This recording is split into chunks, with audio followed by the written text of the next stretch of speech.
My name is Roxanne Orsak. I'm class of '88. After graduating from Texas A&M, I went to work for HEB.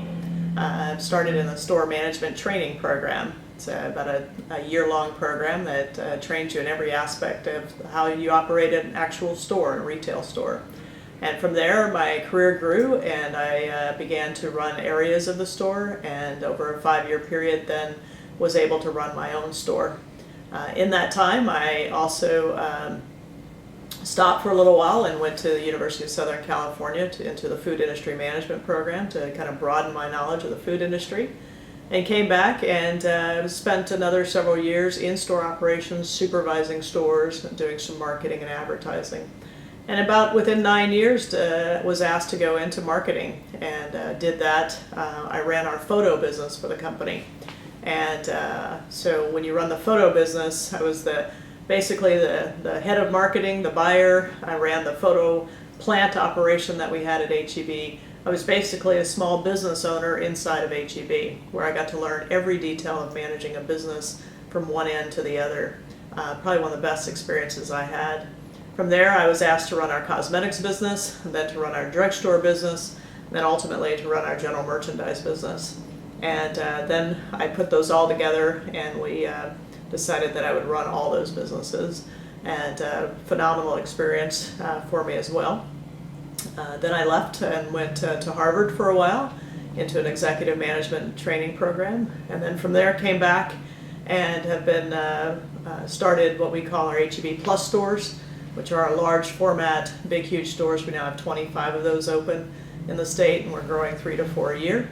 And then I began to work in format development, developing different formats for HEB for different types of customers all over the state. And so I still run the drug and general merchandise business, but I also work on format for our company. And that's kind of where my career is, and I've been here for 22 years. You know, I grew up on a small farm in a small town, and I was in the FFA in high school. And I had a fantastic ag teacher who kind of gave me some guidance. And I really didn't know what I wanted to do, but I did know I needed to go to college, and I did know I wanted a career somewhere in agriculture, because that's what I knew, and I really had a passion for it. And so when I came here, I actually started out in ag education, and quickly learned within weeks that that really wasn't my passion. My passion was agriculture, but more business related. So I moved over into the ag economics department, and I can tell you was absolutely phenomenal, because I got the business that I wanted, the business sense that I needed, but I also got it all agriculturally based, and that was really what I was looking for. And that's why I joined ag economics, and really appreciated the education that I got.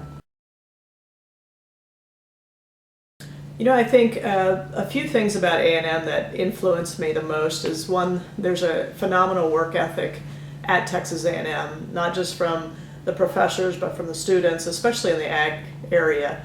You find that a lot of the students are from smaller areas of the state, and they grew up with a great work ethic, and that's what I continue to evolve with at A&M, which was a huge influence for me.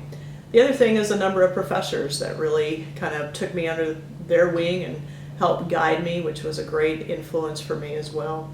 And then just the camaraderie of just being in a great place where everybody respects each other and has admiration for what you do and respects you as an individual. I think those were the big influences for me.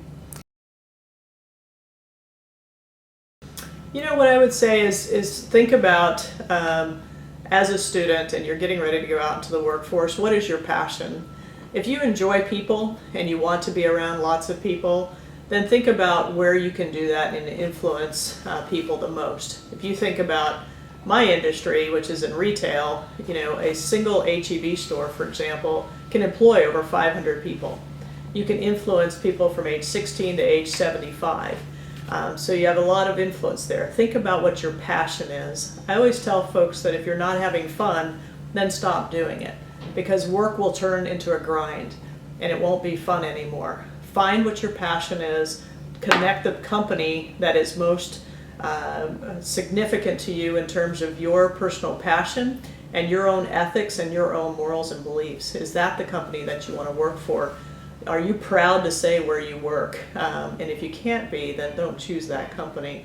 And always be cautious. One of my biggest lessons learned was that I went to work for a company that offered me the lowest pay of all the entry-level jobs that were out there at the time. But I have to tell you, it was the best decision I ever made, because I went to work for a privately held company who takes great care of their people, great care of the community, and has the ethics that I wanted, and has allowed me to have humongous success in this company. I think there's kind of a few things that I look for is, one, do you have a passion for the business that you're in? Are you really curious about it? Are you always studying to learn new ways to improve your business, or what your competition is doing, or what other people are thinking about? What is your customer asking you to do? Do you have that level of curiosity? Then use that curiosity. Challenge the system. Take big risk. And push beyond what you would think you're comfortable doing. We have plenty of people who are great managers who stay within their comfort zone. If you want to advance in your career, push outside of that comfort zone. Try things that you're not sure will actually work. I find that the more mistakes I make, the more learning I have out of it, and the better I can grow, and the better I can help my company. And when you study and you plan effectively, those mistakes are good learnings. So take those kind of risks, push out of your comfort zone, and be curious. But at the end of the day, take care of the people that you work with. Well, I worked through college. Obviously, I had to. And I actually had two jobs. I worked on campus 20 hours a week. And then I went home most weekends, and I worked for my boyfriend, who's now my husband, but he owned an auctioneering business, and all his auctions were held on Sundays, so I worked pretty much every Sunday I could with him as well. I had to work my way through college. I had no source of income to be able to, my parents couldn't help me through college, so I had to do it. And you just prioritize what's really important and where do you spend your time. And you learn to be really efficient with your time.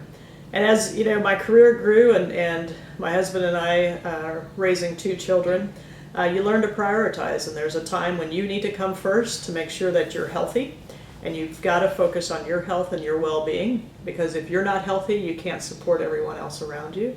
And there's times when other people come first as well, but you constantly reprioritize. But always make sure out of a 24-hour day, you take a couple of hours for yourself to make sure that you're eating right, you're exercising, and you're focused on you as a human being, because then it allows those other 22 hours to focus on everyone else. And it's a huge thing. I think a lot of, whether they're students or business people, lose sense of is their own personal well-being. And that's when stress builds, that's when anxiety builds. So watch that work-life balance in terms of make sure you take the time for yourself. This is a phenomenal an award that I clearly didn't expect. The folks that are in this registry are very impressive. Dr. McGran, who I worked for when I was here 22 years ago, is in this registry, and just to hear the stories of those who have been inducted, is pretty phenomenal, and I'm very honored by it and very humbled. I realized that I grew up in rural America in small town Texas, and to see what A&M can do to help young folks like I was helped 20 years ago, and to grow the way that I've been able to grow is what this award is all about, and I'm very honored to be here. What I'd say to the students of A&M is stay curious. Ask lots of questions. When you're interviewing for a job, interview the company that you're interviewing as hard as they're interviewing you. Make sure that you're going with a company that has your ethics, that has your morals, that has your beliefs, and make sure that you're focused on what your passion is, because then there is no work. It's just fun and excitement. And so think about that, and remember that maybe the highest paying offer isn't always the best.